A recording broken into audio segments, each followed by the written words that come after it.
السلام علیکم ورحمۃ اللہ۔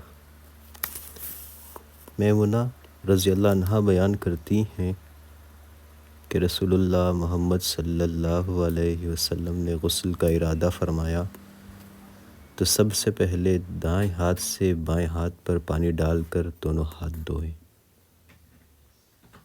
پھر دائیں کے ساتھ بائیں پر پانی ڈالتے ہوئے شرمگاہ کو دھویا،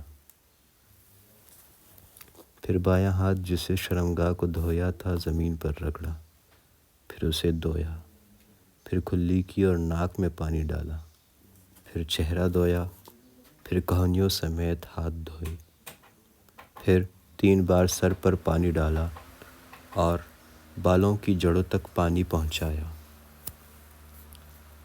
پھر تمام بدن پر پانی ڈالا، پھر جہاں آپ صلی اللہ علیہ وسلم نے غسل کیا تھا اس جگہ سے ہٹ کر پاؤں دھوئے۔ حافظ ابن حجر رحمۃ اللہ علیہ فرماتے ہیں کسی حدیث میں سر کے مسح کا ذکر نہیں ہے۔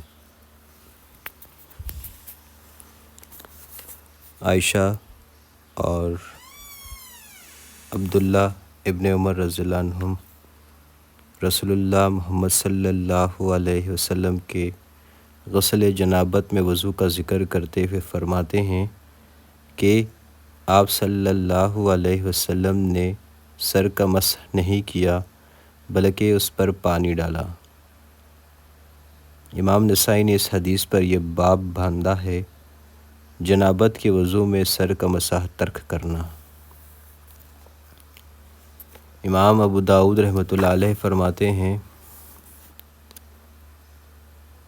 آپ نے امام احمد سے سوال کیا کہ جنبی جب وضو کرے تو کیا سر کا مسح بھی کرے؟ آپ نے فرمایا کہ وہ مسح کس لیے کرے جبکہ وہ اپنے سر پر پانی ڈالے گا۔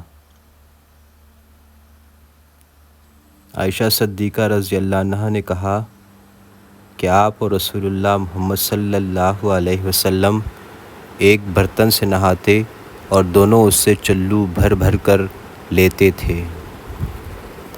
آبادی میں غسل کرتے وقت پردے کا اہتمام کرنا ضروری ہے۔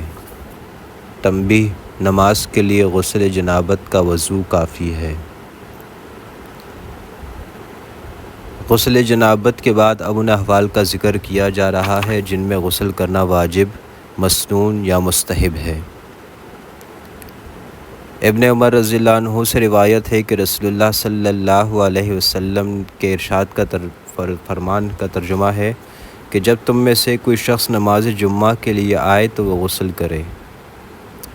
سیدنا ابو ہریرہ رضی اللہ عنہ سے روایت ہے کہ رسول اللہ محمد صلی اللہ علیہ وسلم نے فرمایا ہر مسلمان پر حق ہے کہ ہفتے میں ایک دن غسل کرے، اس میں سر اور اپنا بدن دھوئے۔ سیدنا ابو سعید خدری رضی اللہ عنہ کہتے ہیں کہ رسول اللہ محمد صلی اللہ علیہ وسلم نے فرمایا جمعہ کے دن ہر بالغ مسلمان پر نہانا واجب ہے۔ ابن جوزی رحمۃ اللہ علیہ فرماتے ہیں جمعے کے دن غسل کرنا واجب ہے کیونکہ اس کی احادیث زیادہ صحیح اور قوی ہیں۔ ابن حزم اور علامہ شوکانی رحمۃ اللہ علیہ نے بھی اسی مذہب کو اختیار کیا ہے۔ سیدنا ابو ہریرہ رضی اللہ عنہ روایت کرتے ہیں کہ رسول اللہ محمد صلی اللہ علیہ وسلم نے فرمایا جو شخص میت کو غسل دے اسے چاہیے کہ وہ خود بھی نہائے۔ ابن عمر رضی اللہ عنہ فرماتے ہیں ہم میت کو غسل دیتے، پھر ہم میں سے بعض غسل کرتے اور بعض نہ کرتے۔ دونوں احادیث کو ملانے سے مسئلہ یہ ثابت ہوا کہ جو شخص میت کو غسل دے اس کے لیے نہانا مستحب ہے، ضروری نہیں۔ سیدنا قیس ابن عاصم رضی اللہ عنہ سے روایت ہے کہ جب وہ مسلمان ہوئے تو رسول اللہ محمد صلی اللہ علیہ وسلم نے انہیں حکم دیا کہ وہ پانی اور بیری کے پتوں سے غسل کریں۔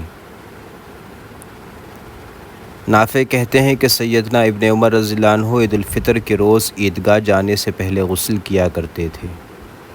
سیدنا علی رضی اللہ عنہ نے فرمایا جمعہ، عرفہ، قربانی اور عید الفطر کے دن غسل کرنا چاہیے۔